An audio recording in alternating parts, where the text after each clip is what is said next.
Welcome to Sri news bulletin. ముందుగా headlines. TDP MP తప్పుడు statement ఇచ్చారు. కేజ్రీవాల్ భార్య.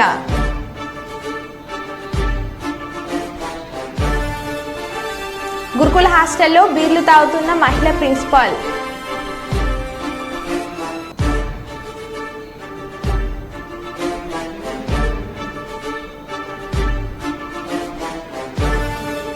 ప్రజాభవన్లో తెలుగు రాష్ట్రాల సీఎంల సమావేశ ప్రారంభం.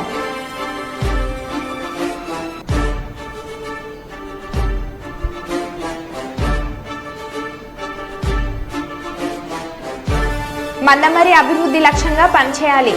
చెన్నూరు ఎమ్మెల్యే వివేక్ వెంకటస్వామి.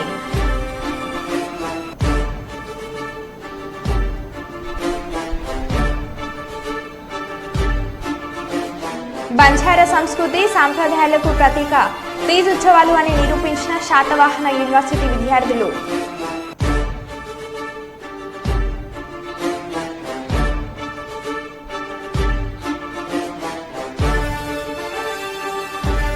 ఇక వివరాల్లోకి వెళ్తే, కరీంనగర్ జిల్లాలోని కొత్తపల్లి మండలంలోని శాతవాహన యూనివర్సిటీలో బంజారా విద్యార్థులు 9 రోజుల పాటు భక్తి శ్రద్ధలతో నిర్వహిస్తున్న తీజ్ ఉత్సవాలు నేటితో ముగిస్తున్నందున ముగింపు కార్యక్రమానికి ముఖ్య అతిథులుగా యూనివర్సిటీ రిజిస్ట్రార్ కొత్తపల్లి మాజీ వైస్ ఎంపీపీ బుక్య తిరుపతి నాయక్ హాజరయ్యారు. ఈ సందర్భంగా వారు మాట్లాడుతూ గిరిజన తండాల్లో తీజ్ ఉత్సవాలను ఘనంగా జరుపుకునేందుకు గిరిజన పెళ్లి కాని యువతులు తమ జీవితాల్లో కొత్త మలుపులు వచ్చేలా అన్ని శుభకార్యాలు జరిగేలా ఆరాధ్య దైవాన్ని ప్రార్థిస్తూ ఈ వేడుకలను నిర్వహిస్తారని, 9 రోజుల పాటు నిర్వహించే ఈ తీజ్ ఉత్సవాల్లో యువతులు ఉపవాస దీక్షల నడుమ భక్తితో నిర్వహించుకుంటారని తెలిపారు.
రామగుండం పోలీస్ కమిషనరేట్ పరిధి పెద్దపల్లి జిల్లా గోదార్కని 1 టౌన్ పోలీస్ స్టేషన్ పరిధిలో గల ఇంద్రానగర్లో Ramagundam police commissioner M Srinivas IPS ఆర్జీ ఆదేశాల మేరకు గోదార్కని ఏసీపీ ఎం రమేష్ పర్యవేక్షణలో రామగుండం గోదార్కని 1 టౌన్ ఇన్స్పెక్టర్ ఇంద్రసేనారెడ్డి ఆధ్వర్యంలో కమ్యూనిటీ కాంట్రాక్ట్ కార్యక్రమం నిర్వహించడమైంది. నేరాల నిర్మూలన కోసమే కమ్యూనిటీ కాంట్రాక్ట్ ప్రోగ్రాంలో భాగంగా కాలనీలో ఇంట్లలో తనిఖీలు నిర్వహించి కాలనీ వాసులతో ఏసీపీ మాట్లాడి సమస్యలు తెలుసుకోవడం జరిగింది.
ములుగు జిల్లా వెంకటపురం మండలంలో నకిలీ విలేకరుల పేరుతో బెదిరింపులకు పాల్పడుతున్న 3 యువకులను పోలీసులు పట్టుకున్నారు. పోలీసులు తెలిపిన వివరాల ప్రకారం ఈ నెల 1వ తారీఖు అర్ధరాత్రి సమయంలో పామేడు నుంచి చెర్ల మీదుగా బియ్యం లోడుతో వెళ్తున్న లారీని ఆపి 3 వ్యక్తులు నకిలీ ఐడి కార్డులతో తాము విలేకరులమంటూ లారీ డ్రైవర్లను కర్రతో రాళ్లతో బెదిరించి లారీ డ్రైవర్ల వద్ద నుంచి 40,000 నగదు బలవంతంగా లాక్కున్నారు. ఈ విషయం బయటకు చెప్తే లారీ డ్రైవర్స్ ని చంపుతామని బెదిరింపులతో పాల్పడ్డారు. లారీ డ్రైవర్ వెంకటపురం పోలీస్ స్టేషన్లో ఫిర్యాదు చేశాడు. కేసు నమోదు చేసిన పోలీసులు దర్యాప్తు చేయగా వెంకటపురం మండలానికి చెందిన వేల్పుల రాము, వేల్పుల నవీన్, వేల్పుల మనోజ్ గా గుర్తించారు. ఈ 3 విచారించగా తామే చేశామని ఒప్పుకున్నారు. వీరిపై కేసు నమోదు చేసి రిమాండ్ కు తరలించారు. పాయకరావుపేటలోని ప్రభుత్వ పాఠశాలలో ఆకస్మిక తనిఖీలు చేసిన హోమ్ మినిస్టర్ వంగలపూడి అనిత. ఏంటి మరి సాంబార్ చాలా చక్కగా చేసినట్టున్నావు. ఏంటి సాంబార్ అనేది రసమా? సాంబార్ రసం అమ్మది కలిపి తీయట్లేదా? పిల్లలకు పెట్టే శుభ్రంగా పెట్టాలి.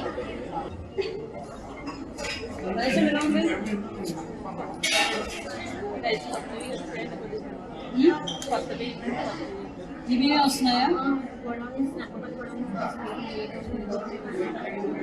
మరి మధ్యాహ్నం భోజనాలు కూడా ఇవే కదా ఇస్తారు. మధ్యాహ్నం బియ్యం నేను చూసాను, నాకు పెట్టు. సాంబార్ ఏంటమ్మా? మరి ఇక్కడ కూర్చున్నావే, ఎవరు వండేది ఎవరు? ఇదే సాంబారా? మీరే జేబులో తీసి పెడుతున్నారా? ఒకసారి చూడు, నువ్వే చూడు ఒకసారి. ఇది సాంబార్ అయినా ఇది మీరు చూసుకోవాలమ్మా. చూసుకోకపోతే ఎలా అవుతుంది? ఎలా ఏర్పడుతుంది? వాళ్ళు పెట్టేస్తే ఏర్పడుతుంది, తినేస్తే ఏమో పరిస్థితి ఏంటి? అసలు ఈ రైస్ లోకి ఈ సాంబారు ఏమిటో. ఈ పిల్లలు అలాగే ఉన్నారు. ఏమైందరా అంటే ఇల్లు చెప్పట్లే. ఎప్పటి నుంచి తిన్నా కాబట్టి మళ్ళీ ఇంకొక రోజు సర్ప్రైజ్ గా ఏదో రోజు విజిట్ వస్తాం. ఇంకా అదే పరిస్థితిలో ఉంటే కనుక వెళ్ళిపో, వేరే వాళ్ళ చేత ఉండించుకుంటాం. అర్థమవుతుందా?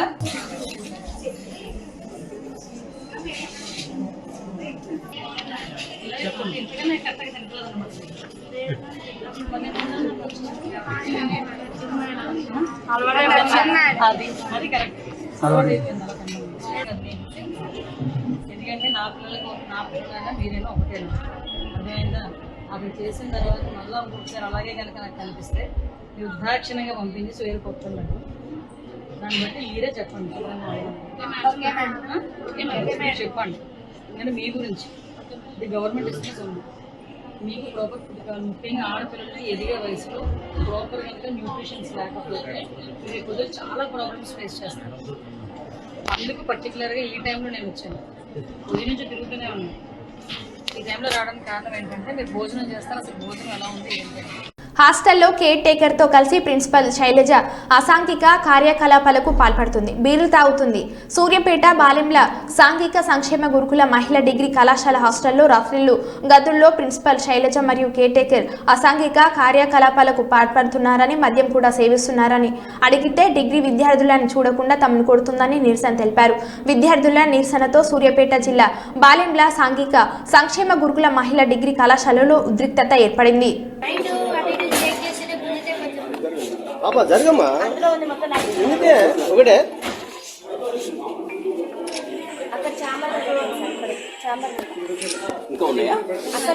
ఆల్కహాల్ చేయడానికి ఆమెకు సెల్ఫ్ కంట్రోల్ అనేది ఉండదు సార్. మేము అందరం మేజర్స్ మీ అసలు మమ్మల్ని ఎట్లా కొడతారు? సొసైటీలో అసలు కొట్టే రూలే లేదు. అసలు 5th క్లాస్ నుంచే కొట్టారు. మేము డిగ్రీ స్టూడెంట్స్ సార్, ఆల్రెడీ మాకు ఆ స్టేజ్ అయిపోయింది. మేము అందరం మేజర్స్, మాకు అందరికి ఓటాకు ఉంది. ఆమె అట్లా ఎట్లా కొడతారు సార్? ఇంకోటి మళ్ళీ మా పేరెంట్స్ కూడా రెస్పెక్ట్ అనేది అసలు ఇయ్యదు. మా పేరెంట్స్ ఏం చేసి సార్ ఎట్లా పడితే అట్లా మాట్లాడతారు సార్. అసలు మా మేడంకి అసలు సెల్ఫ్ కంట్రోల్ అనేది లేదు సార్. మా మీద ఎగబడుతుంది అంటే నైట్ టైం ఆల్కహాల్ చేసాం, మా మీద ఎగబడి మమ్మల్ని ఏమైనా చేస్తే మా పేరెంట్స్ సార్ ఆ బాధ. మా పేరెంట్స్ తో కూడా కరెక్ట్ గా మాట్లాడారు సార్. అసలు మాకు కరెక్ట్ గా కమ్యూనికేషన్ అనేది ఉండదు సార్. మీరు ఆల్కహాల్ ఏసీటీ మేడం బాగా సపోర్ట్ సార్. మేము నైటే పట్టుకున్నాం, అందుకనే ఇంత దాకా రావాల్సి వచ్చింది సార్. మాకు మెయిన్ మా ప్రిన్సిపల్ మేడం వద్దు, ఏసీటీ మేడం కూడా సస్పెండ్ చేయాలి అంతే. మాకు ప్రిన్సిపల్ మేడం అవి ఉన్నాయి కూడా, దొరికినాయి బీర్ బాటిల్స్ రూమ్ సీల్ చేసినాం సార్. నిన్న నైట్ అసలు పడుకోలేదు సార్. ఏం జరుగుతుందో అని చాలా భయంతో అసలు పడుకోలేదు. ఎవరు క్యాంపస్ మొత్తం ఒక్కరు కూడా పడుకోలేదు. అందరం భయపడుతున్నాం సార్. నెక్స్ట్ ఏం జరుగుతుందో అని ఇంకా వాళ్ళ కొడుకు వచ్చి ఇక్కడ ఉన్నాడు సార్. అంటే వాళ్ళ కొడుకు వచ్చినప్పుడల్లా మేము చాలా అన్కంఫర్ట్ గా ఫీల్ అయినాం సార్. మేము అందరం ఆడపిల్లలేం సార్, షార్ట్స్ వేసుకుంటాం, ఇంకెట్లనే ఉంటాం సార్. మేము కాలేజ్ లో ఉంటున్నాం, హాస్టల్ అంటే కాలేజ్ టైం అయిపోయిన తర్వాత హాస్టల్ మేము అందరం డ్రెస్ చేంజ్ చేసుకుంటాం. కానీ మేము చాలా అన్కంఫర్ట్ గా ఫీల్ అయినాం సార్. వాళ్ళ కొడుకు వచ్చి 5 days 6 days 1 week వరకు ఉన్నారు సార్. అట్లా ఎట్లుంటారు సార్? అసలు అది రూల్ ప్రకారం ఉండొచ్చా సార్? బయట కూర్చుంటే మమ్మల్ని బయటికి రావద్దనే సార్. 3 years 4 years అయితే ఓకే సార్, కానీ మా ఏజ్ పర్సన్ అట్లా ఎట్లుంటారు సార్ హాస్టల్లో? అమ్మాయిలు అసలు ఇది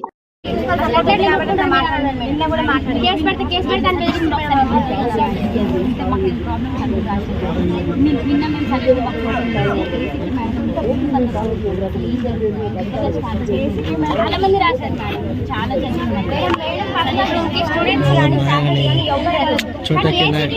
ఏం పని అసలు ఎందుకు వెళ్తారు? మేడం పర్మిషన్ లేకుండా అయినా కూడా అసలు అట్లా రూమ్ ఓపెన్ చేస్తారు. తన భర్త రాజకీయ కుట్రకు బలి అయ్యారని ఢిల్లీ సీఎం కేజ్రీవాల్ భార్య సునీత ఆరోపించారు. టీడీపీ ఎంపీ మాగుంట శ్రీనివాసులరెడ్డి ఇచ్చిన స్టేట్మెంట్ ఆధారంగా కేజ్రీవాల్ ని అరెస్ట్ చేశారు. తన కొడుకు రాఘవను కాపాడుకునేందుకు శ్రీనివాసులు తప్పుడు స్టేట్మెంట్ ఇచ్చారని పేర్కొన్నారు. తన భర్త నిజాయితీపరుడని, ఆయనకు ప్రజలు మద్దతుగా నిలవకపోతే చదువుకున్న వారెవరూ రాజకీయాలకు వచ్చేందుకు సహించారని అన్నారు. नमस्कार। क्या आपको पता है कि केजरीवाल जी को गिरफ्तार क्यों किया है? केजरीवाल जी को एनडीए के एक एमपी के बयान पर गिरफ्तार किया है। उनका नाम है मगुंटा श्रीनिवासलू रेड्डी यानी एमएसआर। एमएसआर आंध्र प्रदेश से एनडीए के एक सांसद हैं। एमएसआर ने ऐसा क्या बयान दिया जिससे आपके मुख्यमंत्री केजरीवाल को गिरफ्तार कर लिया? 17 सितंबर 2022 को एमएसआर के ठिकानों पर ईडी की रेड हुई। उनसे पूछा गया कि क्या वो कभी केजरीवाल जी से मिले हैं? उन्होंने कहा, हाँ, मैं 16 मार्च 2021 को केजरीवाल जी से दिल्ली सचिवालय में उनके दफ्तर में मिला था। मैं दिल्ली में एक फैमिली चैरिटेबल ट्रस्ट खोलना चाहता था, उसके लिए दिल्ली के सीएम से जमीन के बारे में बात करने गया था। केजरीवाल जी ने कहा लैंड एलजी के पास है, एप्लीकेशन दे दो, हम देखते हैं, और कहकर चले गए। ईडी को एमएसआर का जवाब पसंद ही नहीं आया। ईडी ने कुछ दिन बाद एमएसआर के बेटे राघव मगुंटा को गिरफ्तार कर लिया। फिर से एमएसआर के और बयान लिए गए, मगर वो अपना पहले वाला बयान ही दोहराते रहे क्योंकि वही सच था, और उनके बेटे राघव रेड्डी की बेल खारिज होती रही। इस दौरान सदमे से राघव की पत्नी यानी एमएसआर की पुत्रवधू ने आत्महत्या करने की कोशिश की और उनकी बूढ़ी मां बहुत बीमार हो गई। इन सबको देखते हुए बेटे के लिए बाप भी टूट गया। 17 जुलाई 2023 को पिता एमएसआर ने ईडी में अपना बयान बदल दिया। उन्होंने अब कहा 16 मार्च 2021 को मैं केजरीवाल जी से मिलने गया था। मुश्किल से 4-5 मिनट मुलाकात हुई। वहीं 10-12 लोग बैठे थे। मेरे कमरे में घुसते ही केजरीवाल जी ने मुझसे कहा कि दिल्ली में आप शराब का काम शुरू करो, बदले में आम आदमी पार्टी को 100 करोड़ रुपए दे दीजिए। केजरीवाल जी से ये मेरी पहली और आखिरी मुलाकात थी। इस बयान के बाद अगले ही दिन एमएसआर के बेटे राघव रेड्डी को ईडी ने बेल दिलवा दी। जाहिर है कि एमएसआर का यह बयान झूठा है। वे खुद कह रहे हैं कि यह उनकी केजरीवाल जी से पहली और आखिरी मुलाकात थी। 10-12 लोग वहां बैठे थे। अगर किसी को किसी से पैसे मांगने भी थे तो वह क्या कोई किसी अजनबी से पहली मुलाकात में ही 10-12 लोगों के सामने इस तरह पैसे मांग लेगा? जाहिर है कि एमएसआर के बेटे और परिवार को 5 महीने बुरी तरह प्रताड़ित किया गया। इसीलिए एमएसआर ने अपने बेटे को बचाने के लिए झूठा बयान दिया, और इस बयान को देने के बाद 2 दिन में ही एमएसआर के बेटे को बेल मिल जाती है। इन सब बयानों से एक बात तो साफ हो गई कि अपने बेटे को जेल से निकलवाने के लिए एमएसआर ने झूठा बयान दिया। कोर्ट ने भी केजरीवाल जी को बेल देते हुए यही माना कि ईडी ने बेल का लॉलीपॉप देकर बयान लिया बिना किसी सबूत के। आपके बेटे केजरीवाल जी को एक गहरे राजनीतिक षड्यंत्र का शिकार बनाया गया है। वो एक सामान्य पढ़े लिखे देशभक्त और कट्टर ईमानदार व्यक्ति हैं। यदि आज आप उनके साथ खड़े नहीं हुए तो इस देश में पढ़े लिखे ईमानदार लोग कभी राजनीति में नहीं आएंगे। क्या मोदी जी केजरीवाल जी के साथ ठीक कर रहे हैं? इस वीडियो को ज्यादा से ज्यादा शेयर करें ताकि देश को पता चल सके कि मोदी जी कैसे ईडी सीबीआई के जरिए एक गहरे राजनीतिक षड्यंत्र के तहत आपके केजरीवाल और आम आदमी पार्टी को खत्म करना चाह रहे हैं। जय हिंद। మధ్యాహ్న భోజనం పథకం సరిగ్గా జరగక 90 మంది పిల్లలు హాస్పిటల్లో జాయిన్ అయ్యారు. పిల్లలకి ఇచ్చే బ్యాగులు కూడా సరిగ్గా ఇవ్వట్లేదు. ఏ వ్యవస్థ కూడా సరిగ్గా పనిచేయడం లేదని వైఎస్ఆర్సీపీ అధ్యక్షులు వైఎస్ జగన్మోహన్ రెడ్డి అన్నారు. ఒకసారి హాస్పిటల్లో కూడా ఒకసారి చూడండి. ఒకసారి 90 మంది పిల్లలు ఇక్కడ జాయిన్ అయ్యారు. మధ్యాహ్న భోజనం పథకం సరిగ్గా జరగడం లేదు. పిల్లలకు కనీసం బ్యాగుల సప్లై కూడా సరిగ్గా జరగడం లేదు. ఇచ్చేటోడు ఎవడు ఇవ్వడం లేదు సరిగ్గా ఏది వ్యవస్థ అనేది ఏది సరిగ్గా జరగడం లేదు. వ్యవస్థను గాడిలో పెట్టండి. మీరు ప్రజలు మిమ్మల్ని ఏదైతే ఓటు వేశారో ఒక కారణం చేత మీరు ప్రజలు 10% మంది ఓట్లు మాకు రావాల్సిన 10% మంది ఓట్లు మీకు వైపు డ్రిఫ్ట్ అయ్యాయి అని అంటే కేవలం మీరు చేసిన మోసపూరిత వాగ్దానాల వల్ల డ్రిఫ్ట్ అయ్యాయి. ప్రజలు మీ దగ్గర నుంచి ఎక్స్పెక్ట్ చేస్తూ ఉన్నారు. రైతులు అల్లాడిపోతూ ఉన్నారు. రైతు భరోసా అందక పిల్లలు అల్లాడిపోతూ ఉన్నారు. పిల్లలు బడులు స్టార్ట్ అయ్యాయి కానీ తల్లులకు అమ్మఒడి కార్యక్రమం ద్వారా వస్తూ ఉన్నది రావడం లేదు. తల్లులు ఎదురుగా ఆశగా ఎదురు చూస్తూ ఉన్నారు. వాళ్ళని చూసుకోండి. అక్క చెల్లెమ్మలకి ఇస్తామన్నారు నెల 1500 రూపాయలు. అది ఇచ్చే కార్యక్రమం చూసుకోండి.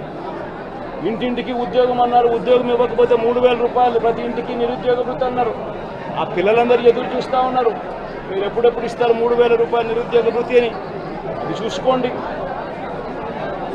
ఇటువంటి ఏవి కూడా మంచి కార్యక్రమాలు ఏవి కూడా చేయకుండా రాష్ట్ర వ్యాప్తంగా భయాందోళన మాత్రమే క్రియేట్ చేసే దుర్బుద్ధిని చేసే దుశ్చర్యను ఆపండి అని మరొకసారి హెచ్చరిస్తూ చెప్తా ఉన్నాం. శిశుపాలను పాపాలు పండినట్టుగా వేగంగా జరుగుతూ ఉన్నాయి. తన పాపాలు పండడం అన్నది కూడా తను మర్చిపోదని సందర్భంగా మరొకసారి చెప్తా ఉన్నాం. కుప్పం మున్సిపల్ పరిధిలోని కొత్తపేటకు చెందిన సోమశేఖర్ భార్య హిమబిందు ఎన్టీఆర్ విగ్రహం వద్ద నిరసనకు దిగారు. తమ ఇంటిని వెళ్లే దారిని కుమార్ అనే వ్యక్తి ఆక్రమించుకున్నారని ఆమె తెలిపారు. ఇంటికి వెళ్లేందుకు దారి లేకపోవడంతో వేరే దారి లేక నిరసన తెలిపినట్లు ఆవేదన వ్యక్తం చేశారు. సమస్యను పరిష్కరించాలని సంవత్సరం ముందు పోలీస్ స్టేషన్కు వస్తే గతంలో CA Sridhar ST atrocity case పెడతామని బెదిరించినట్లు హిమబిందు ఆరోపించింది. మున్సిపల్ కమిషనర్ నాగేశ్వరరావు దృష్టికి తీసుకువెళ్తే రాత్రి 9 గంటలకు పైన ఫోన్ చేయమని చెప్పారని ఆవేదన వ్యక్తం చేసింది. సమస్యలను పరిష్కరించాలని కోరితే ఇలా రాత్రి 9 గంటలకు పైగా ఫోన్ చేయడం ఏమిటి అని ఆమె ప్రశ్నించింది.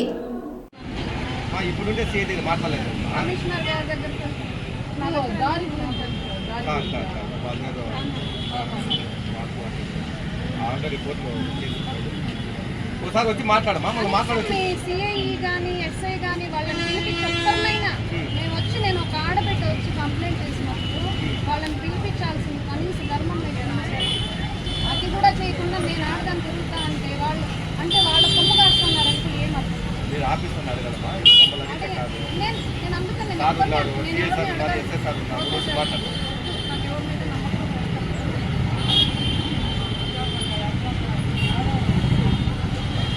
అందరూ లోపల ఏం చేస్తున్నారు అక్కడ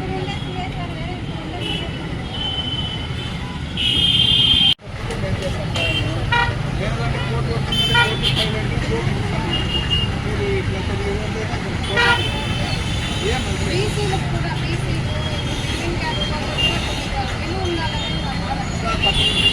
అది జరగాలంటే మనం ఇట్లనే నిరసన చెప్పాలి.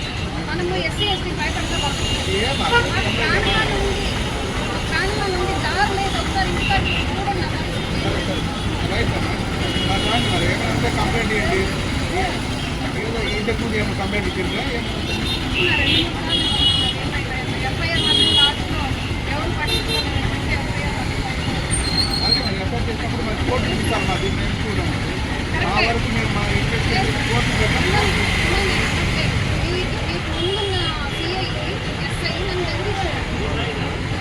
ఏదైనా మీరు కంప్లైంట్ నేను నా ఆడబిడ్డను తెచ్చుకొని స్టేషన్ దాకా వచ్చినా కానీ పట్టించుకోకపోతే ఇంకెవరు సరే మున్సిపల్ కమిషనర్ వేరైనా పట్టించుకోవాలి. చిట్టిబాబు సార్ ఉన్నప్పటి నుంచి ఇప్పటికీ 3వ కమిషనర్ చేంజ్ అయినారు. ఆ సమస్య మాత్రం ఏమైనా మీకు సమస్య ఉంటే మాకు ఏమైనా చెప్తారా? మేము దాని నుంచి 9 గంటల పైన అధికారి రాండి, మీరు ఏమైనా సమస్య చెప్పండి. మేము మా చేస్తాం. అధికారులు నా దగ్గర రికార్డ్స్ ఉన్నాయి. అంటే అది ఆటో రికార్డు ఫోన్ కాల్ 9 గంటల పైన ఎప్పటి నుంచి స్టార్ట్ చేసినారు గవర్నమెంట్ అధికారులు పనిచేసి 9 గంటల పైన పోలీస్ మున్సిపల్ కమిషనర్స్ వీళ్ళందరూ కూడా 9 గంటల పైన పనిచేసేది ఎప్పుడు స్టార్ట్? మామూలుగా పనిచేసేదే కష్టం. ఇంకా వేరే ఆడవాళ్ళకి ఎక్కడ ఉంది సార్? ఎంతమంది ఆడవాళ్ళని బలి చేస్తారు సార్? ఎస్సీ ఎస్టీ ఏం చేసినా నడుస్తుంది సార్. మేము పట్టుకోవాల్సిన అవసరం లేదు సొసైటీలో. మా బీసీలకు కూడా ఏదో మాకు కూడా ఒక విలువ ఉండాలి సార్ సొసైటీలో. వేరే క్యాస్ట్ కానీ వేరే ఎవరు పట్టాల్సిన పని లేదు. అందుకనే అంబేద్కర్ గారిని డైరెక్ట్గా అడుగుతాను. ఆయన లేకపోతే ఎట్లా రాసినారు ఆయన రాజ్యాంగాన్ని? ఓన్లీ ఎస్సీ ఎస్టీలకు మాత్రం రాసేసారు. మేమేం తప్పు చేస్తాం సార్? వాళ్ళు కొట్టినా మా మీద వాళ్ళ మీద యాక్షన్ తీసుకోవట్లేదు. పోలీసులు పిలిపించట్లేదు అసలు స్టేషన్. అంటే డబ్బుంటే ఏదైనా నడుస్తుంది, కొనేసుకోవచ్చు పోలీసులు. ఒక్కదాన్ని నేను అనుకుంటున్నాను తిరిగి అసలు బతకలేము. వాళ్ళు కొట్టినా తిట్టినా ఏం చేసినా మనం ఉండాల్సింది. ఎందుకు కావాలి సార్ ఈ బతుకు? అంటే ఇప్పుడు ఆ ల్యాండ్ని ఆక్రమించుకునే వాళ్ళు ఏం కష్టమా? ఎస్సీ ఎస్టీ అంటే సార్ అది నాకు తెలియదు. నేను చెప్పినారు పోలీసులు ఏమని వాళ్ళు ఎస్సీ ఎస్టీమా నేను ఈ కేసు పెడితే నువ్వేం చేస్తావు, నువ్వు అసలు ఏమి చేయలేవు, కాడదాన్ని తిరగలేవు అని వాళ్ళే నాకు చెప్తాను. ఇంకెవరు కాబట్టి అట్లా అన్ని డిపార్ట్మెంట్లో ఎవరు మా చెప్పింది? ఇప్పుడు ఎవరున్నారు నాకు తెలియదు. పేరు కూడా తెలియదు సార్. లాస్ట్ టైం ఎస్ఐ అంటే మీరు స్టేషన్కి ఎప్పుడు పోయినప్పుడు ఈ మాట చెప్పినారు? లాస్ట్ ఇయర్ 1 year పైన అవుతుంది. తర్వాత రీసెంట్గా కూడా ఎవరు పట్టించుకోవచ్చు. అంటే గతంలో సిఐ గారు వేరే వాళ్ళు ఉన్నారు, ఇప్పుడు ప్రస్తుతం సిఐ చేంజ్ అయినారు. ఈయన ఏమైనా కలిసినారా? ఎవరున్నారో కూడా తెలియదు సార్ నాకు. ఎందుకంటే నాకు నమ్మకం లేదు, పోలీస్ స్టేషన్కి వెళ్ళాలనే ఉద్దేశం కూడా లేదు. అసలు ఏ ఆఫీసర్ ఇక్కడ మున్సిపల్ కమిషనర్ ఆఫీస్కి ఒకసారి వెళ్ళి చూడండి. హిమబిందు పేరు చెప్పండి. హిమబిందు పేరు చెప్తే నేను ఎవరో మున్సిపల్ కమిషనర్ ఎవరైతే ఉన్నారో ఆయన 9 గంటల తర్వాత కాల్ చేయమంటారు. మీరు ఎప్పుడు 9 గంటల తర్వాత పని చేసి స్టార్ట్ చేసినారు అనేది నాకు అర్థం కాదు. బెంగళూరు తెలుసా నీకు? నువ్వు ఎన్ని సంవత్సరాలు బెంగళూరులో ఉన్నావు? ఇవన్నీ మీకు ఏం చదవాలి? నేను ఎన్నిసార్లు తిరుగుతాను? నా పని గురించి పట్టించుకోవాలి. మీకు ఎంతమంది బిడ్డలు, నీ వయసు ఎంత, నా వయసుతో మీకు ఏం పని? ఇట్లా ఎంతమంది ఆడబిడ్డలు వాళ్ళు చేసినారు? నేను నా ఒక్కదాని కోసం రాలేదు సార్. అంటే ఈరోజు నేను మాట్లాడితే రేపు రోజు నుంచి ఇంకో ఆడదాంతో ఇట్లా మాట్లాడాలంటే భయపడుతున్నాను. కాకినాడ జిల్లా పిఠాపురంలో గవర్నమెంట్ మద్యం షాప్ నెంబర్ 4666లో చోరీ. 42 ఫుల్ బాటిల్స్, 10 బీర్ బాటిల్స్ను కాజేసిన దొంగలు. మద్యం షాపు వెనుక భాగం నుంచి రేకును పైకెత్తి సీసీ కెమెరాను లాగేసిన దుండగులు. పిఠాపురం పోలీస్ స్టేషన్లో ఫిర్యాదు చేసేందుకు వచ్చిన సిబ్బంది ఇలాంటి ఇంటి దొంగలుగా భావిస్తున్న పిఠాపురం పట్టణ పోలీసులు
వెనకరా అని వెనకరా మిమ్మల్ని కష్టం ఏది తాగితే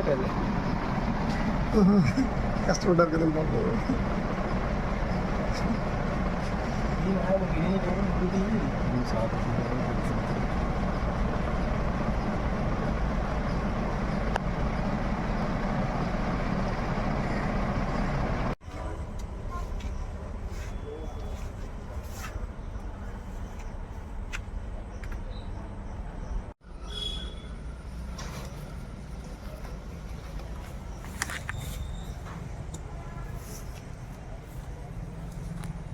అటు ఏమైనా సీసీ కెమెరాలు ఏమైనా ఉన్నాయా?